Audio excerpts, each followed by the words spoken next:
Peace and welcome to the culture here on the Black Star Network. I'm your host, Farajii. Thank you so much for tuning in and being a part of the conversations. Folks, we got a lot to talk about. First and foremost, let's talk about the latest in the case of Jordan Neely, how Mayor Eric Adams has officially made a statement around the situation. And we're going to share with you what the mayor had to say and how their city is planning to move forward from that tragedy. Also, let's talk about providing mental health in schools, how one organization is doing its part to make sure that young people have access to mental health services and support. And what does that mean for schools, especially coming for this upcoming school year? We'll have that discussion. And later, I want to talk about what California Governor Gavin Newsom has just decided, where he has rejected cash payments for California residents that are eligible for reparations. He says he's going to focus more on systemic change, but that the legacy of slavery is more and is bigger than cash. What's your take, folks? We'll have that discussion and a whole lot more. So stay with us. It's all coming up on today's edition of The Culture right here on the Black Star Network. Let's go.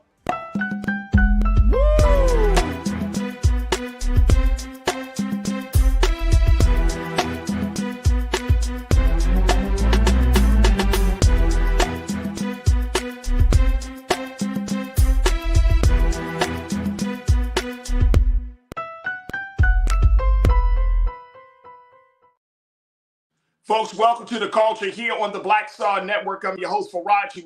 Thank you so much for tuning in and being a part of the conversation. Let's just jump right into it. And folks, if you're watching us, you know we're streaming on a few different platforms. We're streaming on YouTube right now, where you can jump in the chat and be a part of the culture crew and share your thoughts as we have these conversations. We're also streaming, of course, on Black Star Network and, of course, on Amazon News. So definitely let your friends and family know that the culture on the Black Star Network is on. Okay, folks, let's start off with this first discussion, talking about the latest in the case in the death of Jordan Neely in New York City. This is the black man that was choked to death while on a subway train in New York just last week.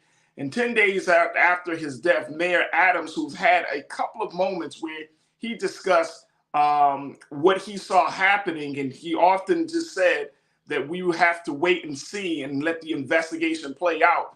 He made a more fuller statement yesterday about the death of this black man. So I want to share with you what Mayor Adams had to say, and then we'll get some of your take from there and check in with our brother Sinead Wakofor as well.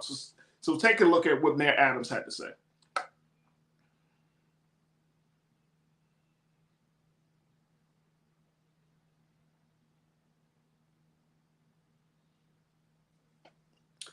All right, we're going to make sure we're going to get to the audio. Let me bring my brother Sinead Wakofor, who is a diversity, equity, inclusion specialist. He's an activist and an advocate, and get his take on what we're seeing with this case with Jordan Neely. My brother Sinead, good to see you this afternoon. How you feeling, bro? Good to see you as well. I'm feeling good. Good. What do you? I know we have been talking extensively here on the show over these past few days about what happened with Jordan Neely. But I want to focus on how the city has been responding. One of the big things that Mayor Adams wanted to bring a focus to, or shine some light on, is the fact that the city is trying to ramp up its mental health support services, right?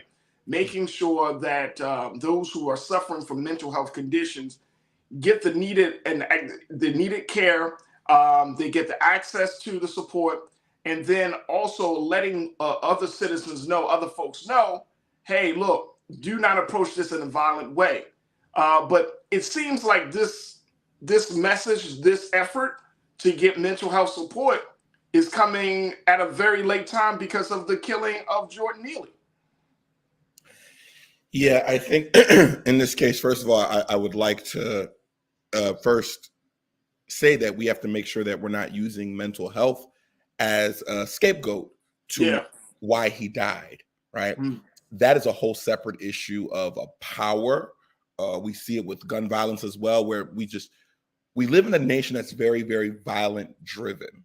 And to be very clear, people with mental health issues like Mr. Neely had are usually 4 times likely to be the victims of crimes rather than be the perpetrators of them as it pertains to shootings and stuff of that nature. Wow. It's rather unfortunate what happened, and we can get to the mental health issue in my opinion secondly. But what that guy did and how just he killed him, it just reminds me of the blatant regards that we see when black men are shot. It's that same imagery of like you're not a person, like you're a target, like you're just a number, like, and it's just rather disheartening on that section. And I'm sure there's some mental health on both parts, because for you to be a trained Marine and you killed this man, you're not in combat. Like, what's going on? And it's so many things. They are also the desensitization of the folks who stood by and watched, which again, I like to remind people that standing around and watch, people stood around and watched Jesus die as well. That seems to be something of human nature. But that is strange to me, that folks did not try and intervene to save this man. Was he less than a man because he had mental health issues? It's just so many different schisms of our society that just show that we have some really deep-rooted issues that we need to be addressing in this country. So yeah, and then on the other day on the show, Sinead, I had a very big conversation, showed my passion around the fact that no one intervened as this encounter happened for 15 minutes. And so that should have been the first thing. After 2 or 3 minutes, it should have been some intervention, of some sort, to at least give this brother a chance to live. But we're seeing that there are still some lag in how the police department has been moving on this situation. Like I said, Mayor Eric Adams, he had some words about it when it first happened, but his words were very tepid. Hey, we're going to see how this situation. We got to look at all the facts. We got to look at everything. But now it seems like something is changing, and we're working on getting that statement for folks so y'all can hear directly from the mayor what he had to say. But it's so much lag, Sinead. And when we're talking about here's the thing: when we talk about trying to take this country to a better place, it seems like we do have to have a second or third conversation to say, let's start taking these systems and these institutions to catch up with the demands of the citizens. You know what I'm saying? And I think that's the frustrating part about it. You and I both work in activism and advocacy. And as much as we talk about changing the mindset and the thinking and the culture of people, the real big change is the systems. Yes. The real big change are the system. How do as a DEI specialist, how do you make, kind of speed that process up, that is not just about the people and their attitudes, but it's also about the systems and the institutions and their policies on how they have done things? Yeah, I mean, people have to remember, what comes first, the chicken or the egg. People's attitude and the way they act are usually directly tied to systems. Directly tied. You can see that in the idea of when you look at the history of redlining, for instance, and stuff of that nature. There was a deterioration of how people acted once they were put in situations and set up in areas where they could not develop. This is also, psychology, survival of the fittest. Like it's unfortunate that everybody wants to keep addressing people and like people need to be better. No, it is the law. The law has to also match what the people are doing. It has to be in tandem, and that just has not been the case. It's been rather unfortunate, and it's starting to make our society strange, where you're hearing stories of a young girl got shot in the head for playing hide and go seek in someone's lawn. Where is all this aggression? Where is all this anger? And I always say this, every other country supposedly watches us. If we're the most developed nation on this experiment that we called Earth, then what will the third world, as they call them, nations, what will they have to look forward to if we are still moving as if we are in some type of cataclysmic, terror-ridden fiasco all the time? And I think it's important that when we put money to the side, and when some of these ills of capitalism show themselves, and we really focus on the needs of the people, because these needs of mental health, they've been here for a long time. They're now reaching their boiling point. But when it was a rising action, everybody just like COVID, just like climate change, everybody just they pay it to the side until it's really, really in our face. And I think we're going to have more issues like this, some even worse, until society meets up with legislation. Absolutely. Look, we're going to take a quick pause. When we come forward, we're going to play what New York City Mayor Eric Adams had to say about the death of Jordan Neely. It's a change in tone, but will it change the outcome of this situation? Folks, stay with us. The conversation continues up next here on The Culture on the Black Star Network.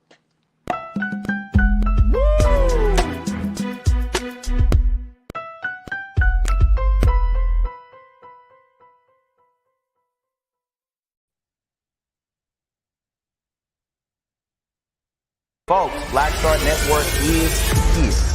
Oh, no punches! I'm real revolutionary right now. Support this man, Black Media. He makes sure that our stories are told. Thank you for being the voice of Black America, Roland. Stay black. I love y'all. All momentum we have now, we have to keep this going. The video looks phenomenal. See, there's a difference between Black Star Network and Black-owned media and something like CNN. You can't be Black-owned media and be scared. It's time to be smart. Bring your eyeballs home. You dig? Pull up a chair. Take your seat. The Black Tape with me, Dr. Greg Carr, here on the Black Star Network. Every week, we'll take a deeper dive into the world we're living in. Join the conversation only on the Black Star Network. Hi, I'm Dr. Jackie Hood Martin, and I have a question for you. Ever feel as if your life is teetering and the weight and pressure of the world is consistently on your shoulders? Well, let me tell you, living a balanced life isn't easy. Join me each Tuesday on Black Star Network for A Balanced Life with Dr. Jackie. We're all impacted by the culture, whether we know it or not. From politics to music and entertainment, it's a huge part of our lives, and we're going to talk about it every day right here on The Culture with me, Farajii Muhammad, only on the Black Star Network. I'm Deborah Owens, America's Wealth Coach, and my new show, Get Wealthy, focuses on the things that your financial advisor and bank isn't telling you, but you absolutely need to know. So watch Get Wealthy on the Black Star Network.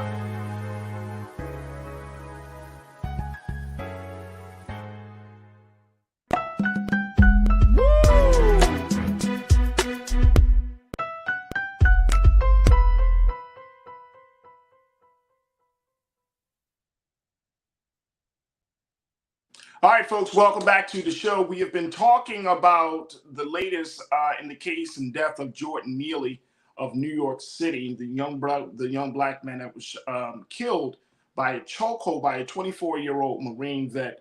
And the case 10 days later, Jordan Neely died last week. 10 days later, folks, we are looking at a situation where there have not been any arrests made. Video has certainly been shown. A city has been in uproar about a number of issues, from how the police has handled this investigation, this case, to its response to mental health and services. And so New York City is feeling it right now. Well, I want to play for you the video that Mayor Eric Adams, his statement around this case and how the city plans to move forward. Take a look. My fellow New Yorkers, this has been a week of strong emotions in our city. One of our own is dead. A black man, black like me. A man named Jordan, the name I gave my son. A New Yorker who struggled with tragedy, trauma, and mental illness. A man whose last words were a cry for help. A man named Jordan Neely. The circumstances surrounding his death are still being investigated. And while we have no control over that process, one thing we can control is how our city responds to this tragedy. One thing we can say for sure, Jordan Neely did not deserve to die. I want to state up front that there were many people who tried to help Jordan get the support he needed. But the tragic reality of severe mental illness is that some who suffer from it are at times unaware of their own need for care. Tens of thousands of Americans and their families are forced to fend for themselves because we have not devoted the resources needed to provide appropriate mental health care. It is time to build a new consensus around what can and must be done for those living with serious mental illness. It starts with addressing the issues of mental health across the board, taking action to treat people before they are in crisis. And it means that we must give people in crisis the care they need for as long as they need it. Jordan Neely's life mattered. He was suffering from severe mental illness, but that was not the cause of his death. His death is a tragedy that never should have happened. My heart goes out to Jordan's family, who's suffering great pain and uncertainty about the circumstances of his death. No family should have to suffer a loss like this.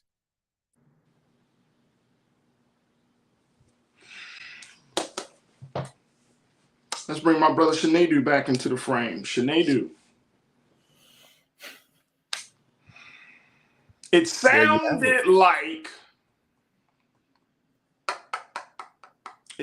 like, bro, that the mayor was trying to make the point. One of the points he made is that Jordan was given the opportunity to get some help, but he refused it because he didn't think anything was wrong. I might be wrong in my understanding and interpretation of what the mayor just said, but that seems like that was part of the situation. But even more so than that, does it sound like he is going to be a mayor that's going to really make sure that justice will be served in this case? I would hope so. He is a cop. Former cop, yeah. Former cop, excuse me. And police is akin to military. So I don't know if there's some type of internal brotherhood, but he made a point to say that Justin was given many opportunities, but it didn't. Let me tell you what that reminds me of. Do you remember the people during COVID who did not wear masks? But then when they got sick, and they got to the hospital, they wanted to get, saved or whatever, but it was far too late. It reminds me of that scenario, or the statement that prevention is better than cure. You can't say that you offered him services and he didn't. What was the condition of Jordan's life? Let's go to the origin. Let's go to the beginning. What's the conditions of his life, how he lived, his family background? Because that's important too. If Jordan has had mental health issues since he was a kid, but services are first being offered at age 17, it's very late. Hence the example I just gave before. It's very late time. It's a very late window because he's almost an adult now. I think, again, yes, you can have all of the services that you want and offer, and that's good and great. But why was he failed in the first place? Yeah. What happened? What did our government or society not do for him? And I think that's something that the mayor has to grapple with, because there are many people who are mentally unwell. Are we caring for them and giving them all the services that are needed before they can become a problem? Because in my opinion, if prevention is better than cure, if the proper services were given early enough, a lot of this could have been prevented in the first place. And let's look at the historic relationship between Black people and mental health services and healthcare in general, right? If a person like a Jordan Neely came into a doctor's office, what was he diagnosed with? Now, the crazy part about this is that, and I was just looking at some numbers, some statistics around this, that Black people, we are diagnosed more with major mental health illnesses such as schizophrenia and bipolar disorder more than any other group of people in this country. And so if we get actually overdiagnosed with that, but in a case like this, it may have led to, this may have been part of Jordan's, issue. But then again, if you got all these people, some people saying he got arrested all these many times, and you mean to tell me that nobody took in consideration he's not well? The brother is not well. And so as a result of that, we're in this space. We're at this point. But what I did not hear from the mayor is that I did not hear a man who was going to say, you know what, we're going to get justice for Jordan. Because regardless of his mental health, and here's the irony of this, Sinead and crew. The irony is that when a situation like this happens, we often talk about, oh man, Black men and Black women, we don't get the tag of having mental health, and nobody shows that level of humanity. Now, when we get a case that actually has the tag of somebody suffering from mental health, all of the attention is on the mental health, and not on the fact that this man was killed as a result of somebody choking him out. That's the part. Yeah. You see what I'm saying? Now we focus on mental health. What about the fact that the man was killed? So now it's like this other flip side of the conversation. A man was killed. He did not deserve to die. I agree with the mayor on that. But he died because somebody who is supposed to be trained to see things and all of this stuff, he got such a hot head, he felt like he had to rectify the situation to kill this man. And then to act as if he didn't know he killed this man. And then for the police to be like, you know what? We questioned him a little bit and let him go. Shit, that man might be in Mexico for all we know. There was no update. I was expecting to get at least an update from the mayor and say, look, we are going to pursue this. We're going to make sure not only Jordan and there's going to be some justice. I didn't get that. Willie, my brother, you checked in. You said taking a page out of Obama's book, huh? Sounds like Trayvon Martin when President Obama said Trayvon Martin could have been my son. That's all well and good that his name is the same as your son, Mr. Mayor. But will there be justice for Jordan Neely? That's the big question. We got I know we got 30 seconds to go, Brother Sinead. From this vantage point, from this step, what's the next step? How does the community heal? How do we move forward? We get the mental health support and services, but how do we heal? How do we get some justice in this thing, bro? That's a loaded question for 30 seconds. What I'll say, man, it's a lot. It's two-pronged approach. We need better laws for sure. We all said that. But then Black people, we need to also have the conversations with ourselves about mental health and how we treat it and how we don't ignore it. It's not, oh, he's all right. Oh, he's just a little child. If your kid got issues or what have you, don't be embarrassed. That time of being embarrassed is gone. We have to make sure that we're saving lives and saving the lives of others as well. Absolutely. Pauline, you checked in and said increase the budget for mental illness. Absolutely.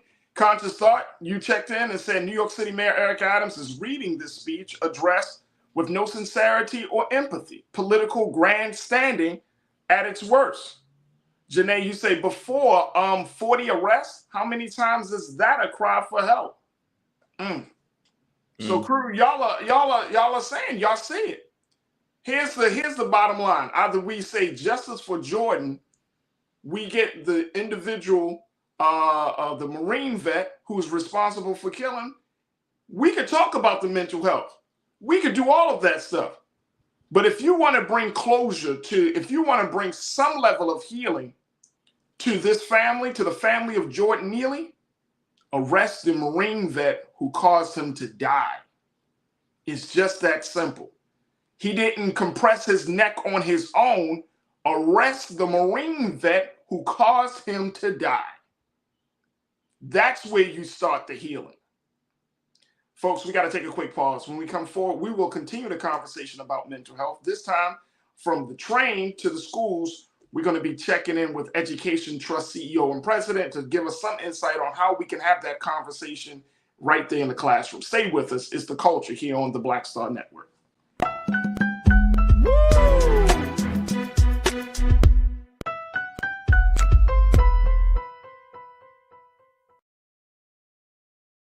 Hi, I'm Dr. Jackie Hood Martin, and I have a question for you. Ever feel as if your life is teetering and the weight and pressure of the world is consistently on your shoulders? Well, let me tell you, living a balanced life isn't easy. Join me each Tuesday on Black Star Network for A Balanced Life with Dr. Jackie.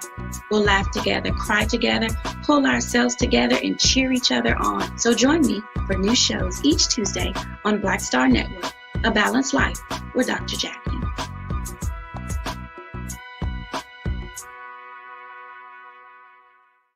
When you talk about blackness and what happens in black culture, we're about covering these things that matter to us, speaking to our issues and concerns. This is a genuine people-powered movement. There's a lot of stuff that we're not getting. You get it, and you spread the word. We wish to plead our own cause. Too long have others spoken for us. We cannot tell our own story if we can't pay for it. This is about covering us. Invest in black-owned media. Your dollars matter. We don't have to keep asking them to cover our stuff. So please support us in what we do, folks. We want to hit 2,000 people, $50 this month, raise $100,000. We're behind 100,000, so we want to hit that. Y'all money makes this possible. Checks and money orders go to P.O. Box 57196, Washington, D.C. 20037-0196. The Cash App is $RM Unfiltered. PayPal is R Martin Unfiltered. Venmo is RM Unfiltered. Zelle is Roland at RolandSMartin.com. Hatred on the streets, a horrific scene, a white nationalist rally that descended into deadly violence. White people are losing their damn minds. As an angry pro-Trump mob storms the U.S. Capitol, we're about to see the rise of what I call white minority resistance. We have seen white folks in this country who simply cannot tolerate black folks voting. I think what we're seeing is the inevitable result of violent denial. This is part of American history. Every time that people of color have made progress, whether real or symbolic, there has been what Carol Anderson at Emory University calls white rage as a backlash. This is the rise of the Proud Boys and the Boogaloo Boys. America, there's going to be more of this. Here's all the Proud Boys, guys. This country is getting increasingly racist in its behaviors and its attitudes because of the fear of white people. The fear that they're taking our jobs, they're taking our resources, they're taking our women. This is white fear.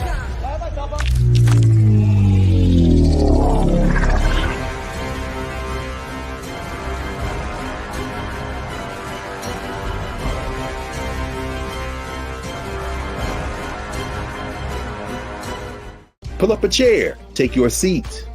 The Black Tape with me, Dr. Greg Carr, here on the Black Star Network. Every week, we'll take a deeper dive into the world we're living in. Join the conversation only on the Black Star Network. Don't you think it's time to get wealthy? I'm Deborah Owens, America's Wealth Coach, and my new show on the Black Star Network focuses on the things your financial advisor or bank isn't telling you. So watch Get Wealthy on the Black Star Network.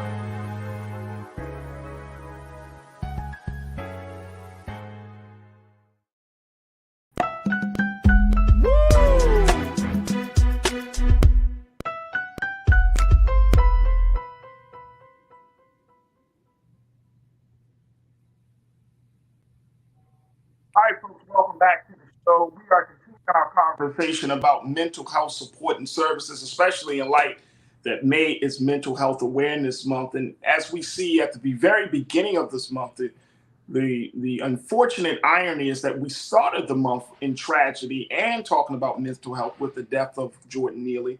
And so all throughout this month here on the Black Star Network, particularly here on The Culture, we're going to do our part to try to highlight some of the various dynamics of this situation and its impact on our community, especially for the next generation. And so this is where this conversation fits into that, folks. We're going to talk about the fact that there are not as many school districts across this country that are really investing in making sure that students, and we talked about this earlier this week, young people are under tremendous strain because of outside forces from everything that's happening in the home. But we also can know that things that are happening outside the home, whether it's talking about racial justice, whether it's talking about poverty, whether it's talking about anxiety and depression and the things that that causes students to move to look to drugs, to look to alcohol, to look to type of destructive behaviors because they don't have the access to the resources, to the services, and most importantly, they're not getting the necessary care that they need. So this organization, Education Trust, is doing something to change that conversation. And so we're happy to have joining us the president and CEO of Education Trust, Ms. Denise Fort, to talk to us about providing mental health services in the schools. And of course, we still got my brother Sinedu joining us in the conversation. But Denise, welcome to The Culture here on the Black Star Network. How are you this afternoon?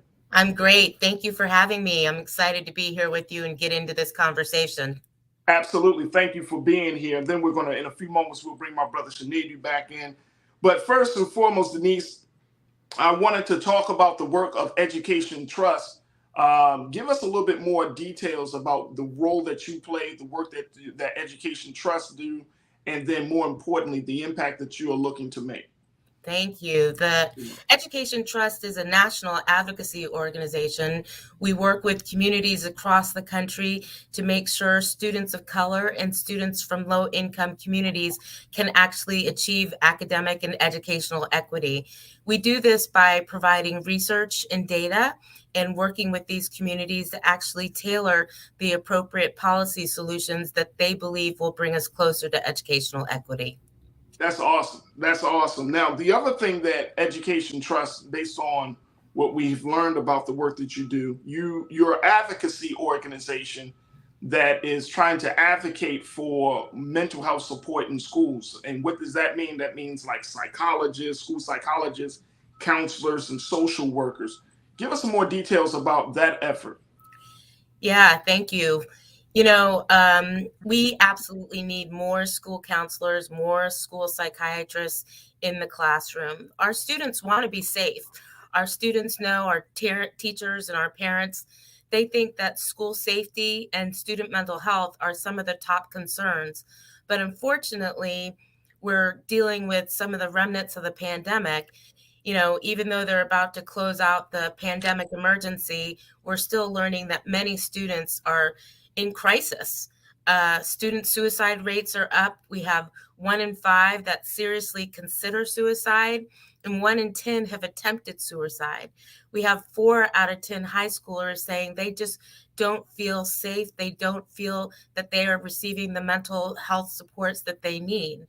So what we're calling for is something that's evidence-based, that really talks about how you can provide a supportive and positive school climate for these young students, and that we start early in doing that. So how early are we talking about here, Denise? Well, let me tell you, when some of the policies that states and school districts use right now are actually suspending Black preschoolers, we need to be starting really early. Can you believe that? Suspension rates for Black preschoolers are at 43%. 43%. And when you look at how Black boys are over-disciplined and Black girls are over-disciplined, you really learn that we need to do a better job and we need to do it early on. 43% increase of the suspension of Black preschoolers?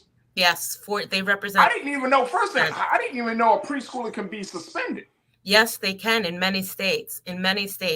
Not only that, we have 23 states that still allow for corporal punishment, which we know does nothing to help with students' mental health. All right. So you're starting this process in advocating for this type of support, this type of service, this type of help from elementary school all the way through high school? From preschool and all the way through college. Wow. And what we really need, yes, we need more school counselors. Yes, we need more school psychologists. We need more school nurses. But what every child really needs is a well-trained adult that they know that they can talk to and that they can rely upon, so that they really feel a sense of belonging and that they can feel included. So having adults and well-trained adults to do that is really important. Some schools are doing a good job at this, but the ratio for other positions is really high. The ratio for school counselors, for school psychologists, so they can't do it all by themselves. I want to bring my brother Shanedu back into this discussion as we talk to you, Denise. Shanedu,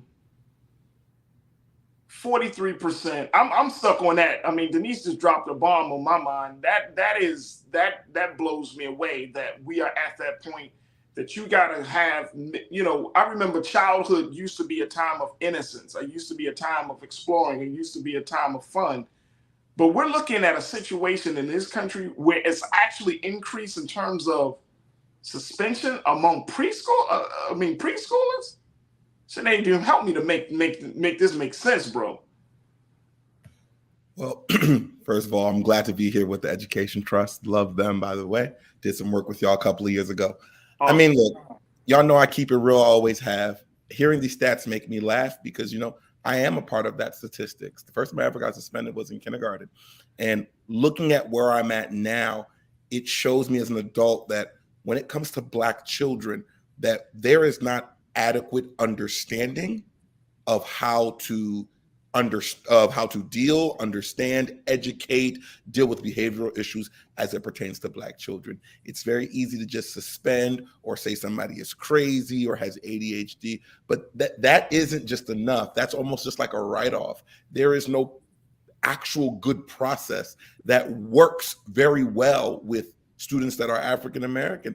And it's a policy thing because it goes down the line. You know, the school suspending you. Who will they answer to? They answer to the superintendent. Who they answer to? Department of Education. So it's a very endemic system, and it's quite unfortunate. And I think it's very important as it pertains to Black and brown children that a lot of the policies that govern these schools, they need to have folks from those communities highly involved, because I remember when I was told, you know, I wouldn't make it to college. Been there twice, joke's on you. But just think about how many other kids that were told something similar and accepted it because maybe I was a little bit high strung and I was acting out because I actually wasn't challenged. You know, you learn that as an adult, but there's so many other cultural things that I think are missed in these moments. Oh, absolutely. Absolutely. Denise, I want to get your take before we take our next pause. But, you know, what does the advocacy look like? What does mental health support look like for a preschooler, you know, that has just experienced suspension for the first time or the second or third time? That preschooler can still have a trained adult working with them. It really doesn't matter what age. We're learning that every child needs some one-on-one support to make them feel a sense of belonging, to help them feel included, to give them someone to talk to before conflicts arise so that we don't have to have the police called in or anything like that.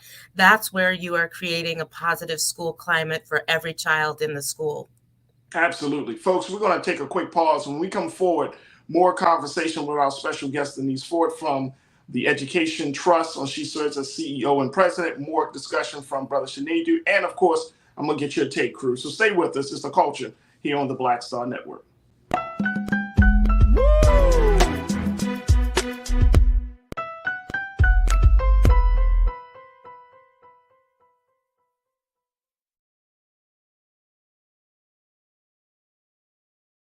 Black Star Network is here.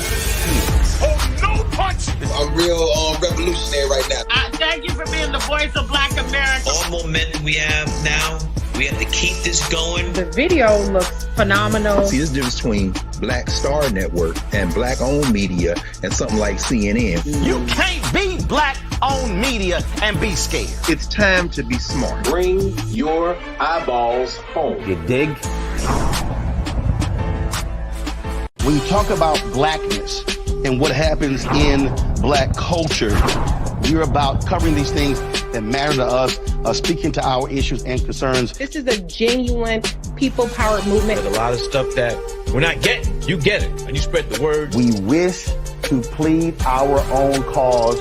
Too long have others spoken for us. We cannot tell our own story if we can't pay for it. This is about covering us. Invest in black-owned media. Your dollars matter.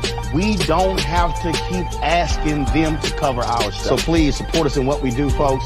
We want to hit 2,000 people, $50 this month, raise $100,000. We're behind 100,000, so we want to hit that. Y'all money makes this possible. Checks and money orders go to P.O. Box 57196, Washington, D.C. 20037-0196. The Cash App is $RM Unfiltered. PayPal is R Martin Unfiltered. Venmo is RM Unfiltered. Zelle is Roland at RolandSMartin.com.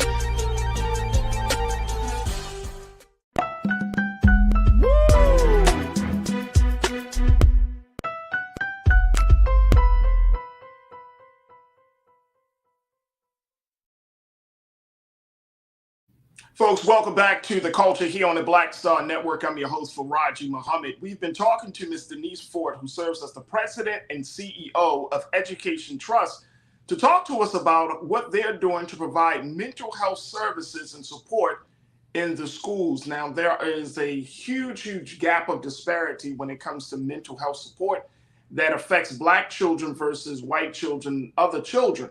And so Denise and Education Trust is trying to do their part to advocate for school psychologists, counselors, guidance counselors, social workers, and additional support from caring adults who can help make the transition of discipline, who can help make the transition of policy better and easier for students. We're also joined by my brother Sinedu Wakorfor. And folks, I would love to get your take on this discussion. Join us right now. Post your comments on the chat as we're streaming right now on YouTube. Denise, I want to get back to the work that Education Trust is doing because you put together this report that speaks to this issue of where we are right now in supporting and providing mental health support to young people and to children in America. Talk to us a little bit about this report. Well, this report offered a new lens into how states are actually doing when it comes to providing social, emotional, and academic development service for young people in schools these days. And we found that some states were doing pretty well, like Massachusetts and Delaware, and other states were not doing that well when it came to providing student and family engagement. So what we're calling for is for more states to take a look at their social, emotional, and academic development policies so that we can create a positive school climate for all students. Absolutely. Absolutely. That's fantastic. Love for Love, you checked in and said parents don't parent anymore. They just give children the new babysitter, the internet. Do you find that to be the case? And how much has internet usage played on children's mental health at this point, Denise? Well, cyberbullying is a big deal, and we need to really watch out for that. And that's why, we know the things that work. The federal government has spent almost $200 billion to reopen schools and help schools recover from the COVID pandemic. We know what the most effective things are. We know when students feel safe, and students tell us when they feel safe. And things like cyberbullying, things like bringing more metal detectors into the classroom and more police into the classroom do not make students feel safe.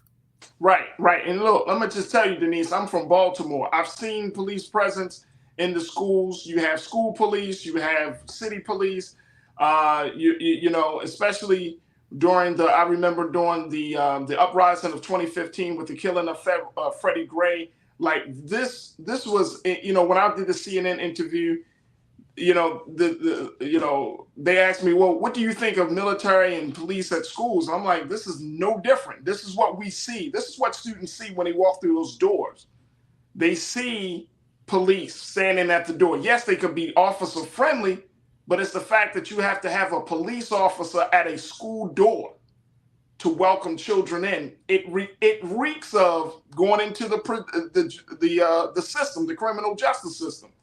And so, I mean, that already will play on your mind. Sinead, we both come from that place. Like, it will already play on your mind. If people think that you are dangerous, then you're going to start to believe that you're dangerous.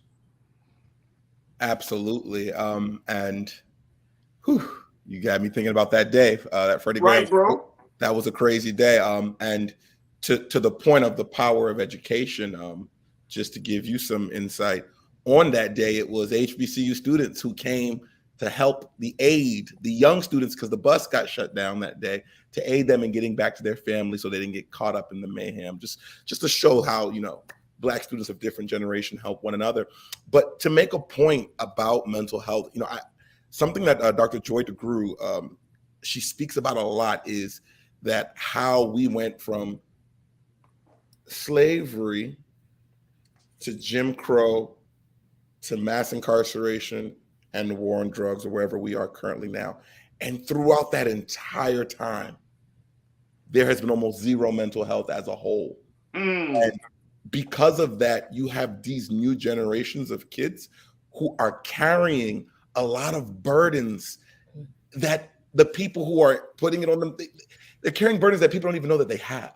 And I believe, I hear a lot of, sometimes I hear, parents say things along the lines of, my kid is not this, or that's not my child, and this and that and that.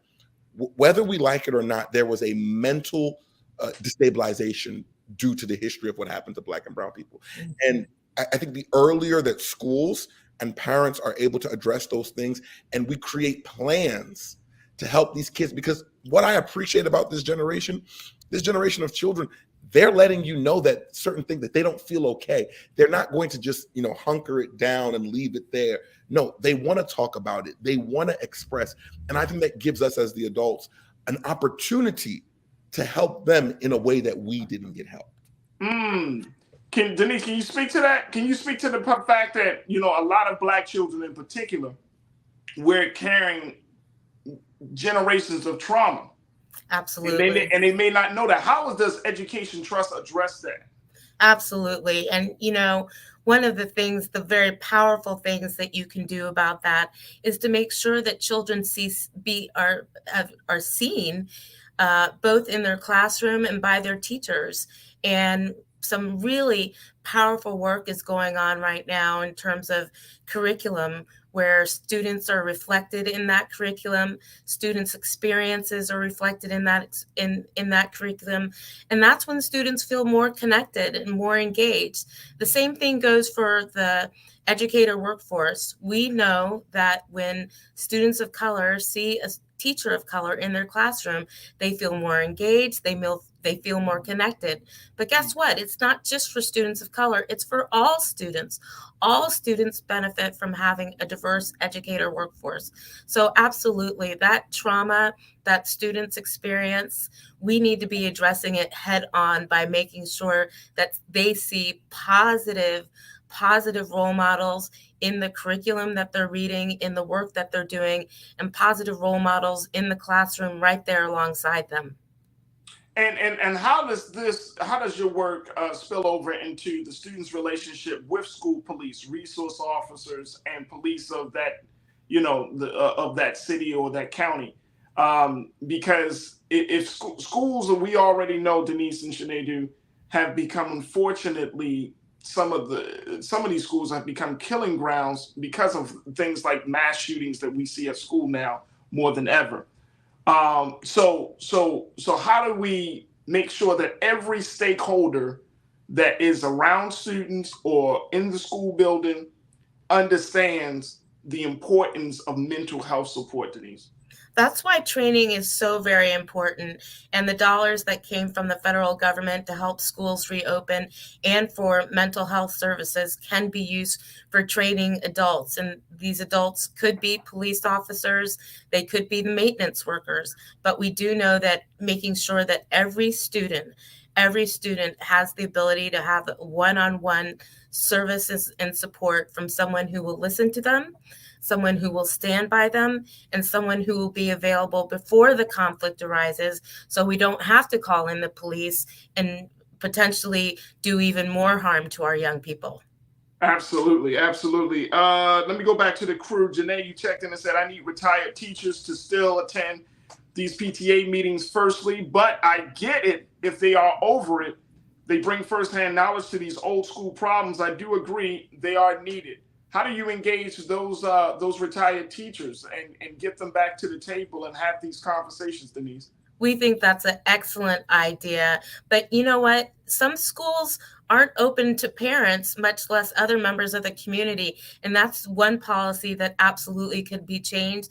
That is one policy that is clearly within the school's purview to make sure that they have standing availability for school and family engagement, so that in itself helps students feel more connected when they see that their family is welcome into the school. Absolutely, absolutely. As we close out this part of the conversation, Denise, I want to make sure that you give us all the details about where people can find your report and other information, and possibly to help in this process, because this is an effort that needs as much attention as possible, which is why we're even having this discussion. But we do need more mental health support in the schools.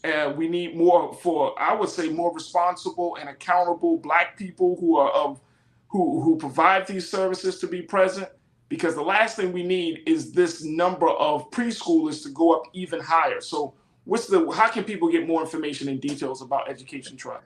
Thank you, Farajii. We have a website, edtrust.org/mental health, and you'll find a number of resources out there, including how your states are doing in supporting social, emotional, and academic development, and what you might be able to call for with your policy makers and your school leaders to ask them to do better by children and their mental health. It's only through the community's involvement that we will see more supports going to the students who need it the most, and they need it now. Absolutely, absolutely. All right, folks, there it is. EdTrust is the website, ensuring whole child well-being through social, emotional, and academic development. Absolutely, definitely, we need to support this. Denise, thank you so much for your time today. We truly, truly appreciate you and the work that Education Trust is doing. And if you want to bring us up to speed on any other developments or updates around this issue, trust and believe that the culture is here for you to have those conversations. Thank you. Thank you so much for having me. Absolutely. Sinead, I just want to hold on to you just to get your take on this next conversation before I let you go, brother, because I got to get your take on what the latest is around this reparations talk. So if you could stick around, that would be greatly appreciated. Folks, stay tuned. We're going to continue the conversation as we have been all throughout this week, kind of bring you up to speed on the state of the reparations movement in the state of California, as California Governor Gavin Newsom has announced that he's focused more on systemic changes and not in agreement with cash payments for those eligible for reparations in the state of California. What's your take? Also, I'm going to share with you what a Black GOP official has said about what reparations really should mean to Black folks. We're going to have that conversation up next. So stay with us. It's The Culture here on the Black Star Network.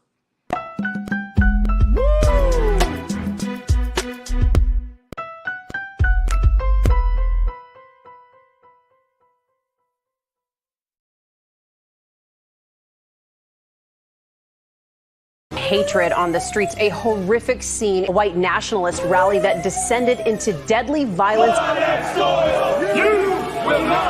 White people are losing their damn minds.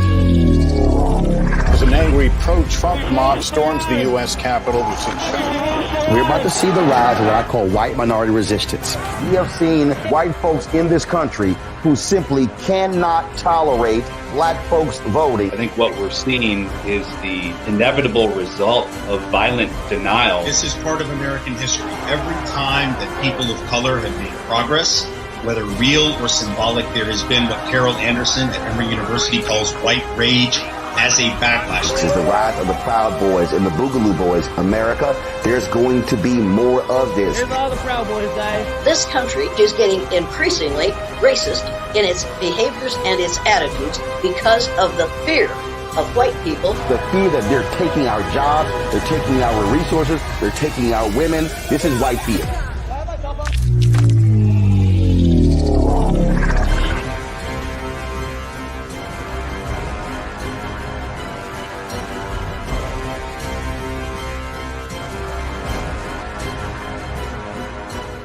Black Star Network is Oh, no punch! I'm real revolutionary right now.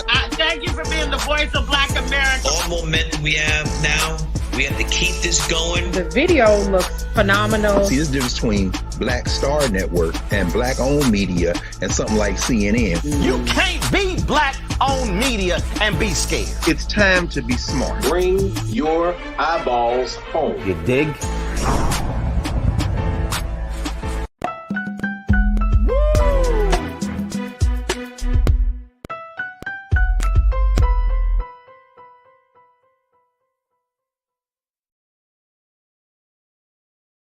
All right, folks, welcome back to The Culture here on the Black Star Network. I'm your host, Farajii Muhammad. Thank you again for tuning in and being a part of the conversation. Fantastic discussion that we just had with Ms. Denise Ford, who serves as the president and CEO of Education Trust. Folks, make sure you check out the first hour if you didn't get a chance, or if you're just joining us by now.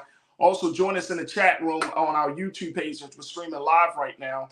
Joining our culture crew there, who is giving all of their insights and thoughts around these discussions. And this one is certainly one that I expect to hear a lot of people speak on. So join us in the chat right now as we're streaming on YouTube, Black Star Network, and of course, Amazon News. I want to bring my brother back in because he's going to give us a few extra minutes here. My brother, Sinedu Okorafor, who's a diversity, equity, and inclusion specialist. He's been working in the space of Black liberation for years, and from the time he was a young man to college.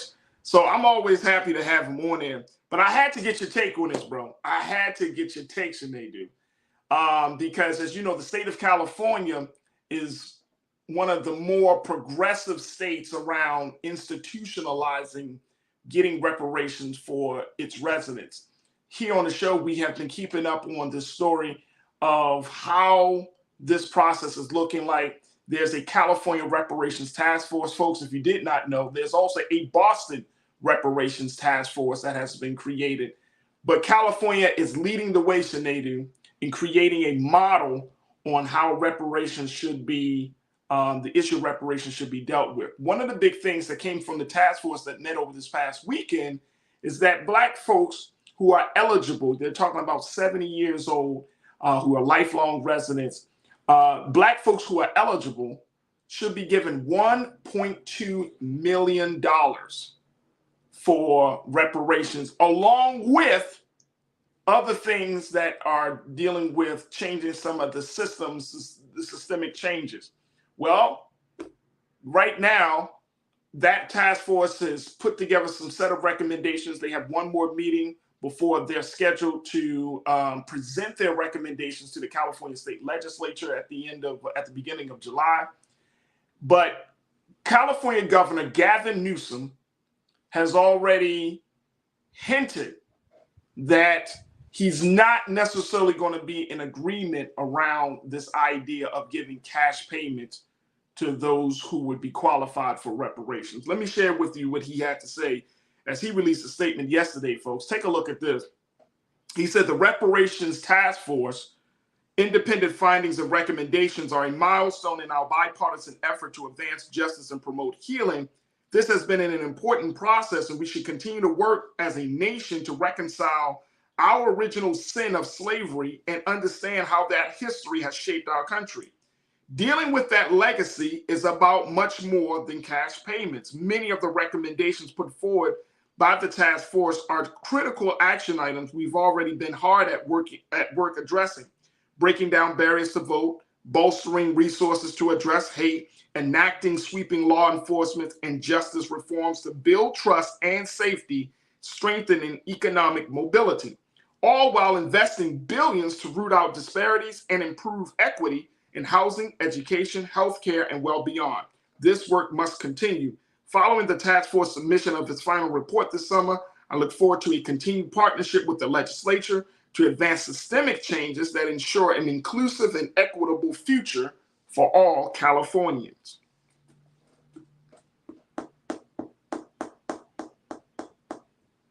He's not a big fan of cash, Brother Sinedu.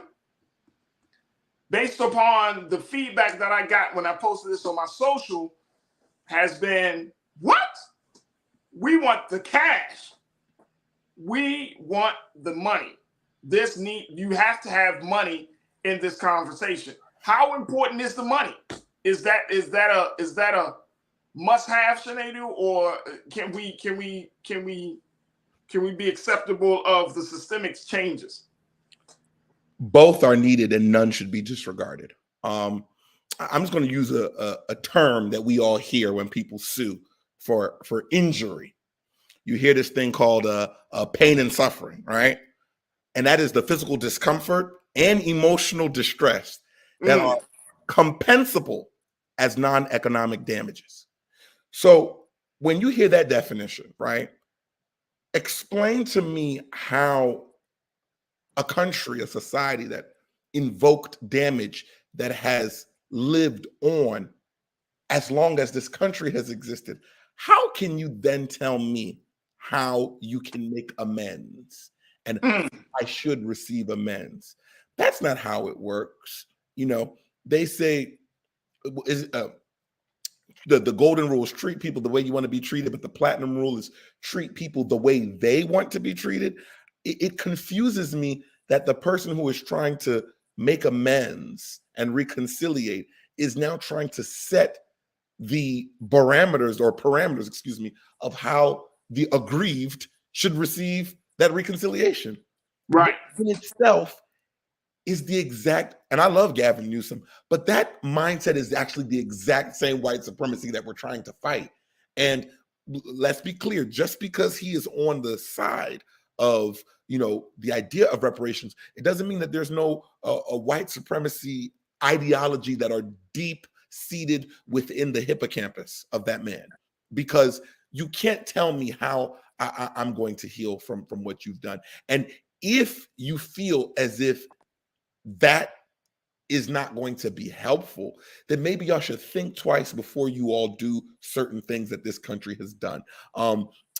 Give us our money, give us the laws, because it's not just money. Actually, money is the minimal piece of it, because we also need the legislation. We also need the land. We need the education. We need all different type of things. We need the idea, the autonomy of governing ourselves. So Gavin Newsom, in the words of Kendrick Lamar, miss me with that bullshit. Maybe, and I'm wondering, and I want to hear from my crew, I'm wondering, Sinedu, that maybe people just feel like, maybe he feels like, look, the big thing is systemic change. The big thing is changing up how our policies on all of these things. But to me, bro, you know, if we get the money, if Californians get the money, and again, folks, this is a big if. This is a big if. If the Californians get the money, then you got to start to create, and then you start to create all of these other task force around the state. Like, I know Maryland would create a task force. I know that without a shadow of doubt, right? But now you got to look at the cost that it would cause the states and coming out of their budgets. You know what I'm saying? And when you start doing that breakdown, you talking about millions upon millions of dollars coming out of these state treasuries to show their support. Now, the thing that I'm concerned about is, I don't mind the cash, but will the cash wind up getting back into the hands of those who have benefited from our oppression? Yes. Look, there's no fully equal way to do this. Yes, that will happen, right? And I'm gonna give you a very basic example. If I give up someone who's living with homelessness $10 because they want to get food, and they end up getting drugs or something of that, first of all, I can't say I want to give you something because I want to make sure you're getting it for the right thing. Let's question my intention. You asked me for the money, I gave it to you. What you do with that is your business. That is step one. Now, step two is, and that's where the policies come in, we have to make sure that we have policies and procedures so that folks can be able to properly use this money. But if some of this money ends up going to, wrongdoing, that is just the loss. That loss exists every time we give money. When we give money in wars, when we give money for repairs, there is always a number. What do they say in economics? It's called shrink. There's always a number that is associated with a loss. So there will be that loss. But the overarching thing is that should not be a driver to should we get it or not. That's a great point. Marcus, my guy, my brother Marcus Jackson checked in and said, give me the money and the systemic changes, period. We want it all. Just like slavery gave them all during that time. Come on, that's facts. That's facts, Marcus. Lana, my sister, you've been going in today. You said he better cut the check. Hashtag Gavin Newsom. Y'all, my grandfather bought land with his Civil War pension and amassed 150 acres, all stolen by white mobs in the Red Summer of 1919. That's what I'm talking about. See, Granddad for Lana was on point. Mm-hmm. He understood the assignment. Mm-hmm.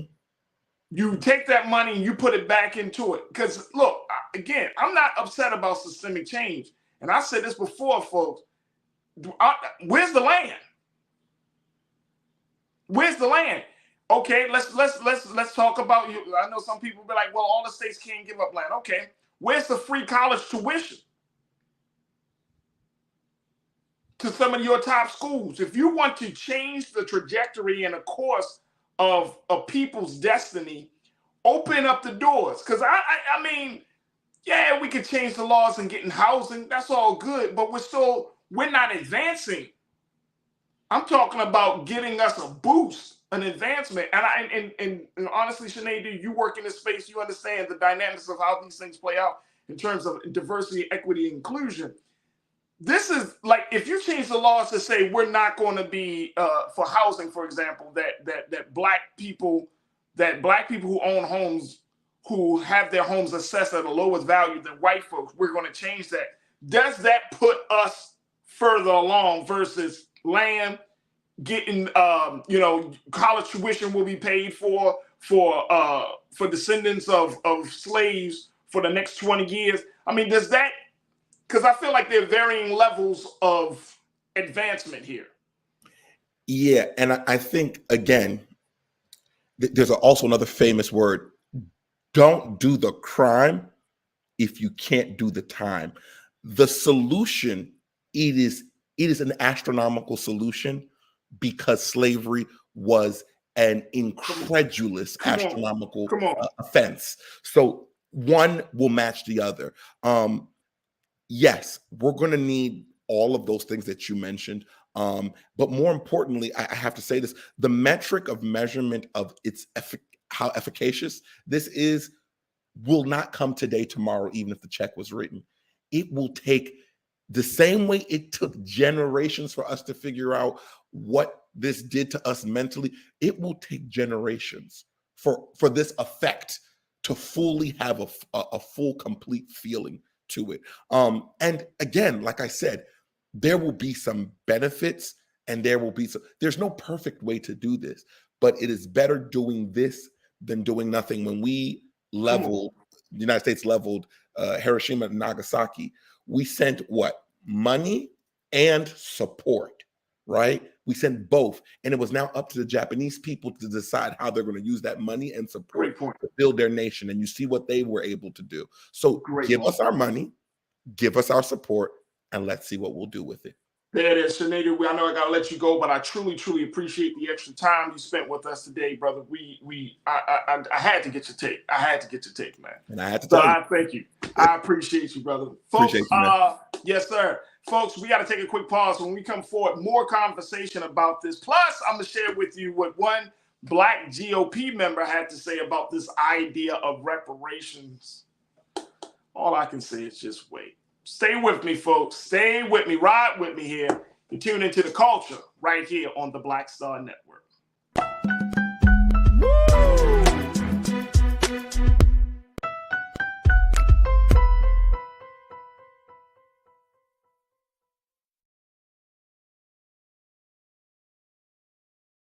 Folks, Black Star Network is here.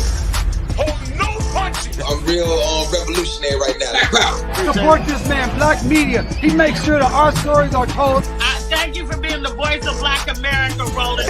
I love y'all. All momentum we have now, we have to keep this going. The video looks phenomenal. See, there's a difference between Black Star Network and Black-owned media and something like CNN. You can't be Black-owned media and be scared. It's time to be smart. Bring your eyeballs home. You dig? Pull up a chair. Take your seat. The Black Tape with me, Dr. Greg Carr, here on the Black Star Network. Every week, we'll take a deeper dive into the world we're living in. Join the conversation only on the Black Star Network. Hi, I'm Dr. Jackie Hood Martin, and I have a question for you. Ever feel as if your life is teetering and the weight and pressure of the world is consistently on your shoulders? Well, let me tell you, living a balanced life isn't easy. Join me each Tuesday on Black Star Network for A Balanced Life with Dr. Jackie.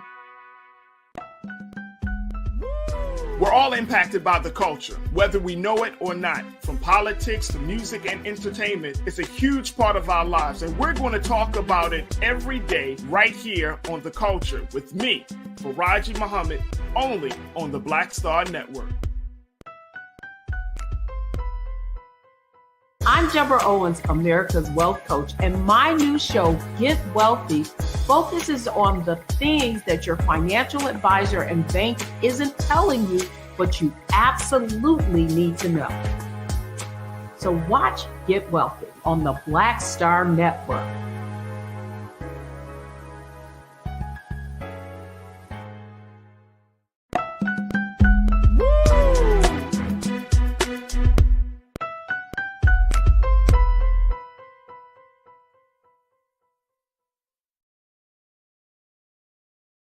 All right, crew, welcome back to the show. We have been talking about reparations and what the California governor has said in a statement that he issued yesterday relating to the recommendations by the California Reparations Task Force, where the California governor, Gavin Newsom, made the point that he's going to be focused more on systemic changes and that cash, talking about cash, more cash, dealing with that legacy is about much more than cash payments. This is what Governor Gavin Newsom said. He said that he is going to put forward, he said many of the recommendations put forward by the task force are critical action items we've already been hard at work addressing. This work must continue. See, Mr. Governor. And y'all tell me if I'm wrong on this, crew. Mr. Governor, we do not gain from things you are already working on because it's not bold enough. See, reparation is supposed to be a bold, decisive, game-changing move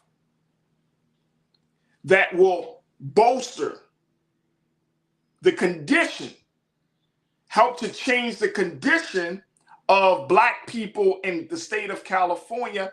And as we have this conversation in California, we got to have this conversation all across the country that is supposed to push us, getting us into a better space.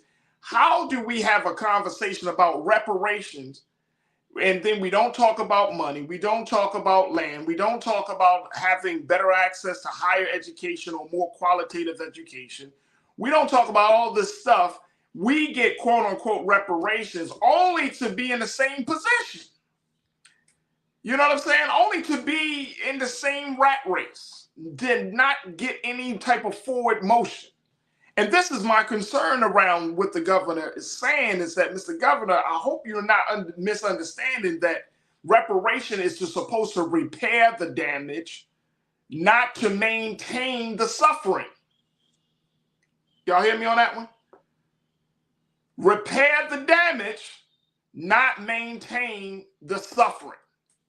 And that's my concern around this stance that the governor has. Now, is he completely, he said he's going to work with the California legislature. So that means that he's going to try to work with the lawmakers. But I think from a political standpoint, and I know I got a lot of politicos in the crew, but to my politicos, yeah, he kind of tainted the water a little bit. He added a little something in the water, just threw it out there very quickly, just to give them, the legislature, I think, a little heads up, like, look, this is what I'm thinking. This is the direction that I'm thinking. And so essentially, that means that we would have to advocate for something to get him off of this mindset, folks. That's the part. Echo Bean, you said political talk from Gavin Newsom. See, that's the whole conversation, right? It's going to be political talk throughout the whole time. This is political. And see, if you haven't gone to the reparations website, folks, if you haven't gone to it, I'm going to pull this up, and I want us to take a look at the people that are on this task force, because I took a look. I looked that up yesterday. But you got to go on to the reparations task force, and the email address, the website address is oag.ca.gov. And Keenan, if we could put that website address up, bro, that would be greatly appreciated. oag.ca.gov. This is OAG, stands for Office of the Attorney General, CA, California government. And you can see the names and the faces of the individuals who are part of this task force. They got Senator Stephen Bradford, Dr. Amos C. Brown, who serves as the vice chair, Dr. Cheryl Grills, Lisa Holder, Assembly Member Reginald Jones Sawyer, Dr. Jovan Scott Lewis, Council Member Monica Montgomery Stepp, Mr. Donald Tamaki, and then the chair is Miss Camilla Moore. So we're talking about a situation here, folks, and I want y'all to see the faces, and on this same webpage, they also break down what the bill that helped to establish the task force, what the purpose of the bill is, California Assembly Bill 3121, and it shares with you what the overall mission is of the task force. But I don't think we need to have, thank you, bro. I don't think we need to have a bunch of political talk in the sense of how serious and important this is. This is a game-changing situation.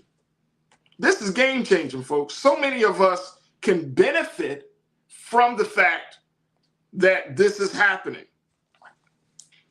This is game-changing here. Let me go back to you, crew. Hear what y'all can say. Monkey Confessions. Monkey, you checked in and said, I can prove my lineage all the way back to the 1700s. Reparations starts with chattel slavery. This is not for all Black people, people who came by choice. Okay. All right. And I know, look, let me just say this, because I've been approached, and people have reached out, and I know that there are these various thoughts around how reparations should be done, right? Here's the thing, folks. You got a whole bunch of groups out there that have been working on this thing for 20 years. Some of them just popped up over the past 5 years. Some have been around for 15, 20 years. Some have been around for 30 years, right? But the point is, how do we want to continue the infighting, or do we want to get this thing done? That's my thing about reparations, and I know some of y'all are in those spaces as well. Do we want to get this moving? Because this is such a major step. Now, this is only on a state level. We haven't talked about the other states. We certainly haven't talked about, what this would mean for the federal government to adopt a reparations task force. So I want people to keep this in mind, that this is not a sprint. This is a marathon, and more importantly, this is a work in progress, which means that we're going to have to figure out the best way to administer justice for the damage that was done to all of us, to the generations of us. Is $1.2 million, is that the end all be all, even with all the systemic changes? No. Can you repair the damage that was done by the transatlantic slave trade with just $1 million? When the cost of bread, cost of milk, cost of gas, cost of all of these things have gone up, and you got to consider taxes. I mean, you see what I'm saying? But we're still in a serious condition in this country, and I'm speaking of black folks. So even that is not enough. But I've always been of this mindset, and we're going to take a quick pause. I've always been of this mindset. What's more important, whether we get the ball rolling, or is it more important to see who holds the ball? And we arguing about who gets the ball first and all of this stuff before the game started. Look, I get it. But somewhere along the line, the infighting is going to have to come to, have to cease. We're going to have to come to the table and figure this thing out. Because if California moves forward, if they decide, if the California legislature said, yes, we're going to take some recommendations from this reparations task force, we will do A, B, C, D, E, F. We're going to do this, we'll do that. We're not going to do this and do that. And then Gavin Newsom says, okay, that's approved. And then what? We got to go to another state. But there has to be some unity with us first on how we want to see this thing laid out. Folks, I got to take another quick pause. When we come back, I'm going to share with you what one GOP, black GOP official had to say about reparations and get your take on his recent statements about the issue. Stay with us. It's The Culture here on the Black Star Network.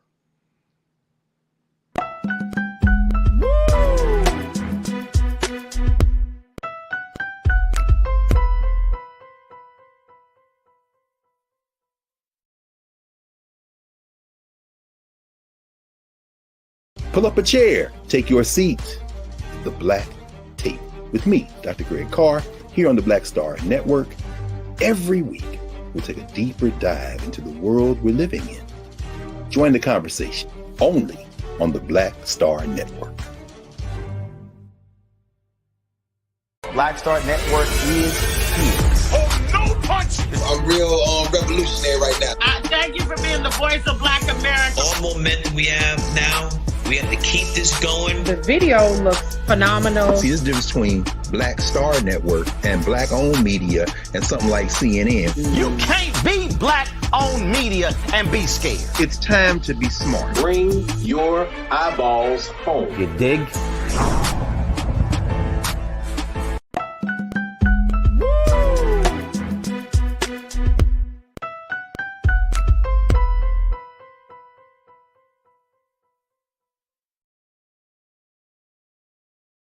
All right, folks, welcome back to the show. We have been talking about the reparations issue, kind of bringing you up to speed on the latest developments with the California Reparations Task Force. As California Governor Gavin Newsom said that he's more concerned and would be more focused on systemic changes rather than cash payments. Now, I shared with in the last segment what he had to say, and I'm going to be very clear that the governor, Mr. Governor, you need to push it more.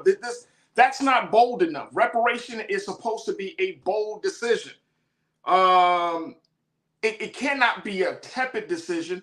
And you can't say, Mr. Governor, well, you can say it, but let me just say this.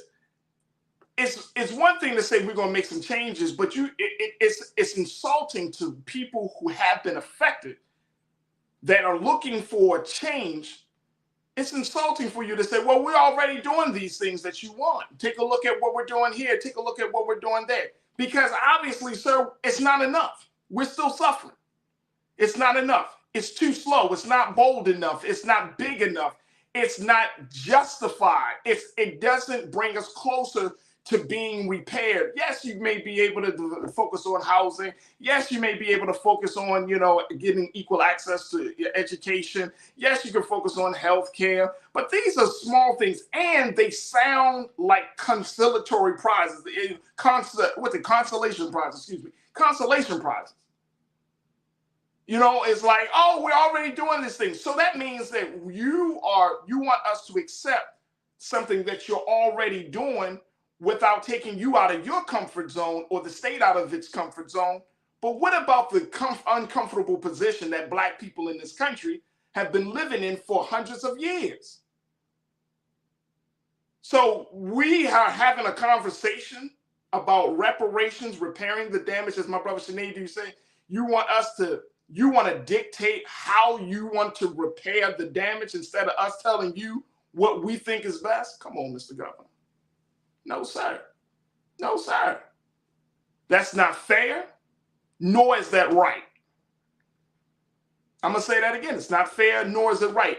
No one should be able to, if someone violates you, and then they're going to tell you how they're going to make it up to you instead of you telling them. No, no, we're not doing that. We're not doing that today. We're not doing it today. All right, let me get to this other piece. Well, let me just share with you, because so many of y'all have checked in about this. Marcus, you checked back in, brother. Marcus Jackson, you said, is there a reparations plan out there by Black people that addresses how to build the infrastructure necessary to capitalize off of nationwide reparations? No, I don't think there is, brother. I don't think there is a national reparations plan. I know that there have been a number of organizations, grassroots Pan-Africanist organizations, that have proposed things. But that's why I'm speaking more of the markets, and I think you can understand this, bro. That's why I said that we got to stop the infighting, because the infighting among us as Black folks who have been working in these spaces for the past 30 years, past 40 years, who have been working, there's so much beef. You got folks who've been doing this for 30 years, and then you got new folks that came into the conversation, and it's creating a rift. And then guess what's going to happen? We're not going to be able to get the type of progress. So some people say, oh, the reparations task force, that's a BS task force. That doesn't work. But that's a task force but isn't that the best way for us to start moving, get the ball rolling in this governmental structure that we're currently under right now? You can't talk about reparations without creating some sort of space in government for these discussions to happen. So you have to create a task force. It has to be approved by the state. It has to be approved by the governor. I mean, that's part of the governmental side of doing things. We talk about policy. So it blows me away when I hear people say, well, the task force is nothing. Well, how do you get the conversation started with a government that has rules and regulations and all of these other stipulations? How do you get that conversation started? You can't just create a reparations group and it's not backed by anything. It's not supported by anything. It's not heard by anyone. What other way? So to your point, Brother Marcus, is there a national reparations plan that addresses how to build the infrastructure? I haven't come across it yet. And I'm not throwing shade on any group. I'm just saying, where there's so much infighting in the movement with our people that we may not have one. I remember going to the Million Man March. I remember the Women's March that was done with Black women. I remember the Millions More movement. I remember the Justice or Else March. Like all of these marches. The conversation about reparation has been brought up in every single march, every single major gathering and demonstration of Black and brown people in this country, of every single gathering and demonstration of Black folks, oppressed folks in this country. So please let me know. Let me know. All right, let me just share with you very quickly, folks. I got to bring this into the conversation. I've been holding this all week. And I was like, I got to bring this up today. So as much as we see what's going on with the California governor, there is a GOP official by the name of Mr. Mark Robinson, who is a Black man who is actually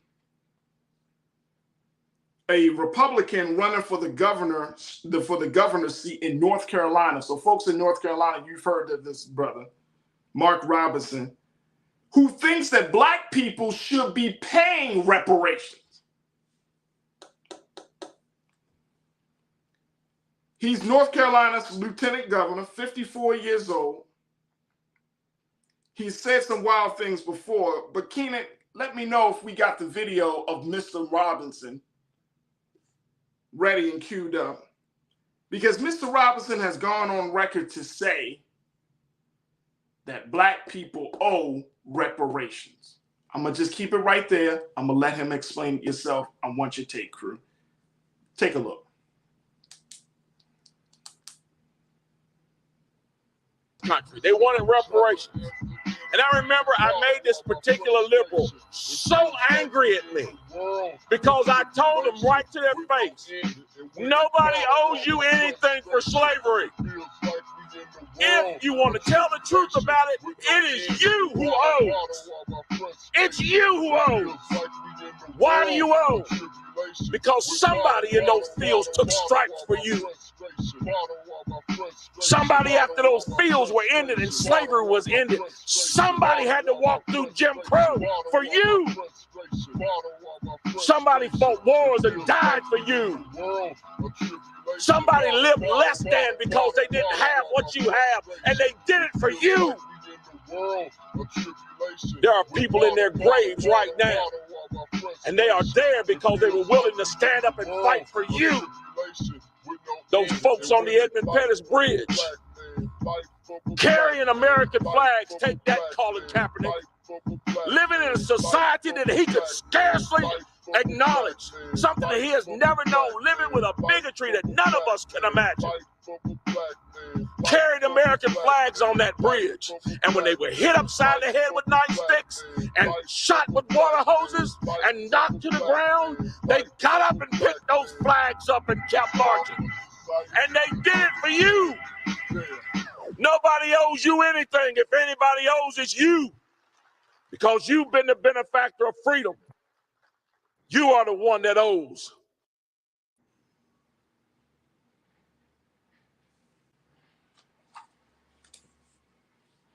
Nobody owes us anything. Now, part of this, and this is why it's important for us to have these conversations, especially here on the culture, folks. I understand what Mr. Robinson is saying in terms of our relationship to our ancestors, right?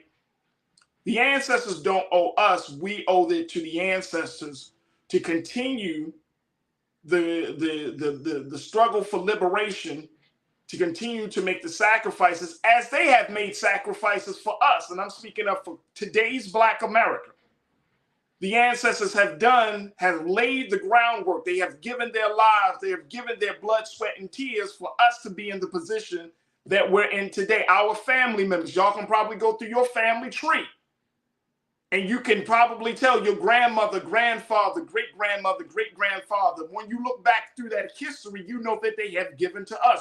They don't owe us anything. We owe to them, meaning that we need to go back and do our due diligence to make sure that the things that they fought for, the life that they wanted us to have, the vision that they have for us as a people is still consistent with where we currently are.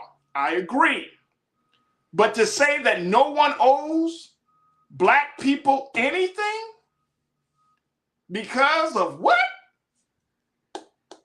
This is the type of thinking that will keep us in a place where we do not understand the law of justice. This is the type of thinking. We are so quick to let America off the hook. We are so quick to talk about all the other stuff, but when we talk about that original sin and the stain that sin has placed on the thinking, the minds, the heart, the very essence of Black people in this country, we don't want to get into the process of getting cleansed from that stain and from that sin. No. We want to look all around other people. We want band-aids. We want a little paper towel here. No, we need to get cleansed. This country needs to be cleansed with this from the original sin of its breakdown of a whole people from hundreds of years ago to this very moment today. Look, I got to take a quick pause. When we come forward, share your thoughts. Let's continue the conversation. Lieutenant Governor Mark Robinson of North Carolina, 54 years old. He's running for governor in the state of North Carolina, Republican, saying that no one owes Black people anything. What's your take? Stay with me, folks. It's The Culture here on the Black Star Network.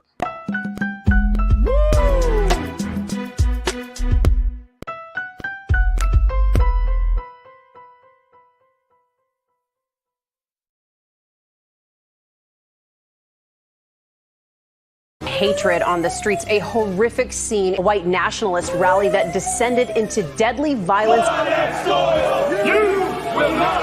White people are losing their damn minds.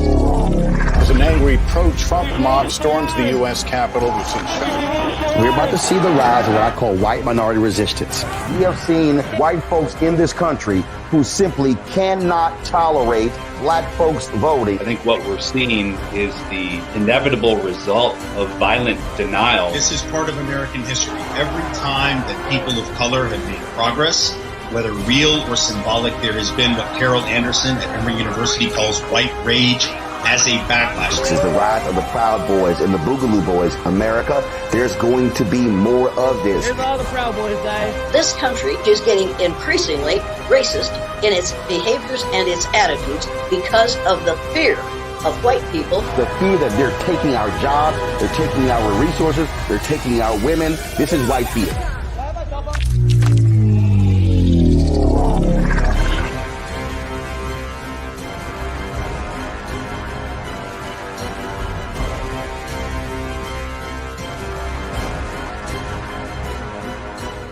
Black Star Network is here. Oh, no punch! I'm real revolutionary right now. Thank you for being the voice of Black America. All momentum we have now, we have to keep this going. The video looks phenomenal. See, there's a difference between Black Star Network and Black-owned media and something like CNN. You can't be Black-owned media and be scared. It's time to be smart. Bring your eyeballs home. You dig?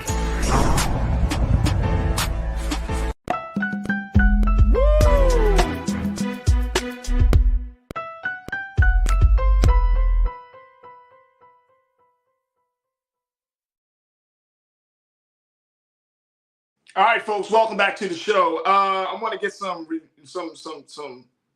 insight from you as the culture crew about this situation of reparations. We still got the situation. You can certainly post your thoughts on what the California governor said about his focus, not believing that the legacy of slavery is not about cash payments, but about he's focused on more systemic changes. And then you got Lieutenant Governor Mark Robinson of North Carolina, Republican, who's running for governor of the state of North Carolina, saying that Black folks aren't owed reparation. Black people should be paying reparations to those who have built this country and made a way for us. How do you come out your mouth with that madness, man? That circular logic to confuse people.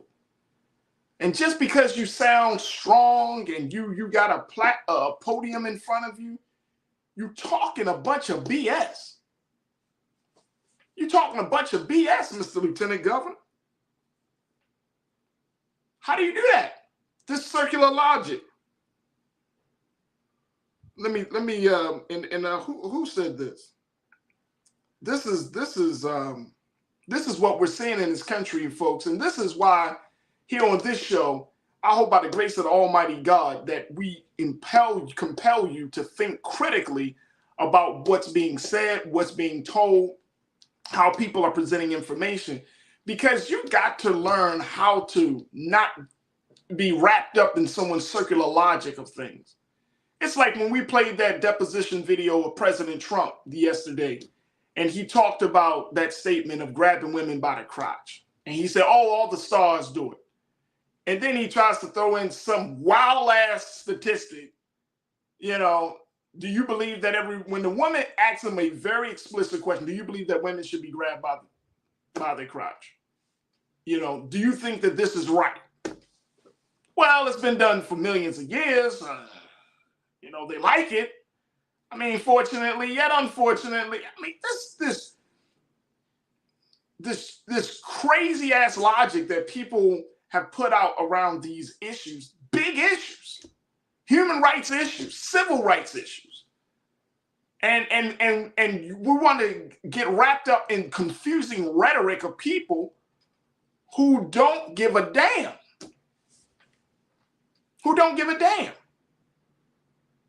So I'm not with that. And I don't want you to be either, because this issue of reparations is way too important. You're talking about taking a generational step. We do need to think through this.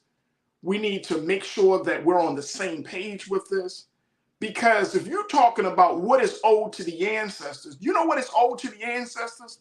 For us to think critically about our condition, for us to really think about the future. Because there's not going to be another reparations conversation again.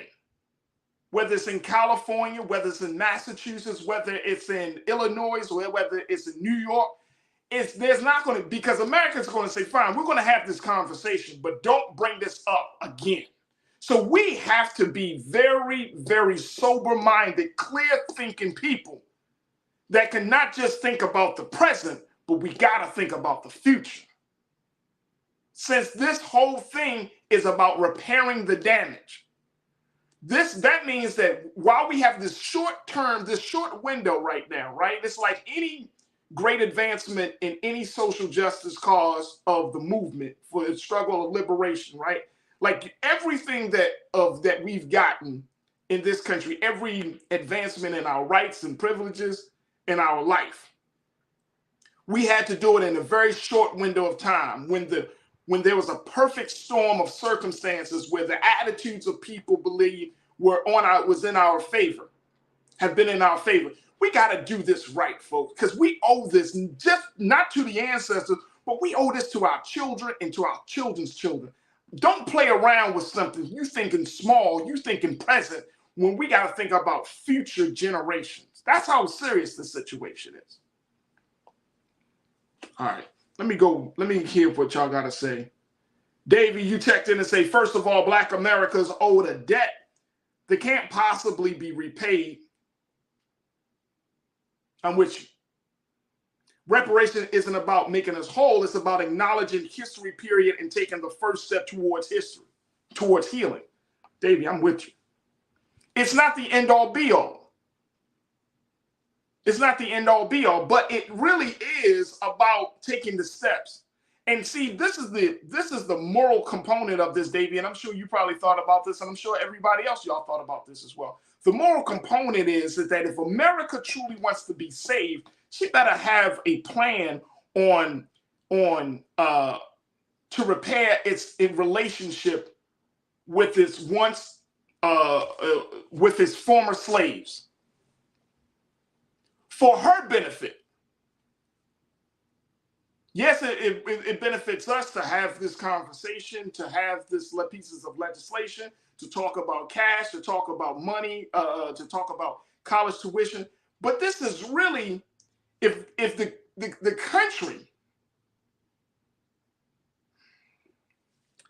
look, this country can't move forward.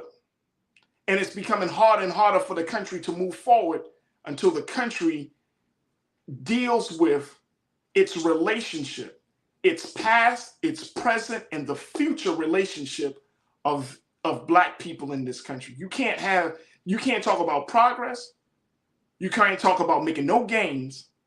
This country gonna have to deal with this. America, you're gonna have to deal with Black people. Or you're gonna continue to see the suffering. You're gonna continue to see the things that we're seeing that is destroying this country. America is going to have to deal with this, y'all. And since America is going to have to deal with this from a high justice standard, That means those of us who are present in this day and time must be in the right mind, the right heart, have the right spirit, because we are leading the way. We are the trailblazers for those coming behind us. All right, let's go.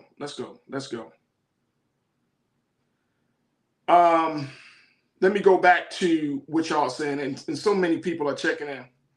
Carolyn Carey, you said, Farajii, why don't we go down the list of each other racial demographic in the U.S. and see if the government gave them some form of reparations? Then let's ask that politician if they owe black too. Absolutely. That's something. We could do our research and do that. Yeah, absolutely.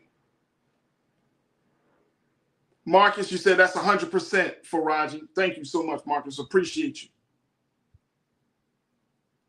Let me go to here. Shalinda said, oh, this is something very unique. View said, very unique said, this is what speaking in circles sounds like. We may owe the ancestors, but they still owe us. So we should fight more to get what our ancestors did not. Come on. Come on. That's where we at right now. What would the ancestors want? What would the ancestors do? We always ask the question, what would Jesus do? He's one of the ancestors. What would he and the rest of the ancestors want? What would he and the rest of the ancestors do in a situation like this? They wouldn't see it as no game. They'll cut through all the chatter. And I truly believe, folks, as we close out, I truly believe that if we keep in mind justice, truth, establishing a future for establishing a new world, a new relationship for future generations, I truly believe we'll be in the right space. But if we caught up in the rhetoric, in the talk of progress, and not really seeing bold, decisive moves made for progress, if we're caught up in the rhetoric and talk of who we really owe, look at our condition. Black America has been broken. We're trying, and even with all of the policies, even with a little money, we might get a repair. But this is about making people see our humanity. This is about making people see that America needs to owe. America owes us. We owe it to the ancestors, but America owes us. I gotta stop right here, yo. I appreciate you. I thank you. I appreciate each and every one of you for tuning in, having a conversation. Of course, we're going to keep you posted on the forward movement of this discussion. But I thank you for joining us. I want to thank our very special guests. We want to thank Denise Ford from Education Trust. We want to thank my brother Sinead Wakofor. I want to thank my team, Joel and King Keenan, my control room. But I cannot thank you enough, crew, for being a part of the conversation. Do your due diligence. Tell your friends and family about us. BlackStarNetwork.com. Go to our website today, download the app for free, share the content, and follow us on all social media platforms at BlackStarNetwork.com. Also, to make sure that you follow me, yours truly, Farajii Muhammad. You can follow me on Twitter at Farajii, on Instagram at The Real Farajii, and I love to connect with you. All right, stay tuned. Up next is RMU, Roland Martin Unfiltered. Stay tuned for that conversation. A bunch of great discussions going to be happening tonight. So stay tuned for that at 6 p.m. Eastern Standard Time. As always, never be afraid to challenge what's wrong. Stand for what's right while being yourself in the process. God willing, we will talk tomorrow for another exciting edition of The Culture right here on the Black Star Network. Thank you for tuning in.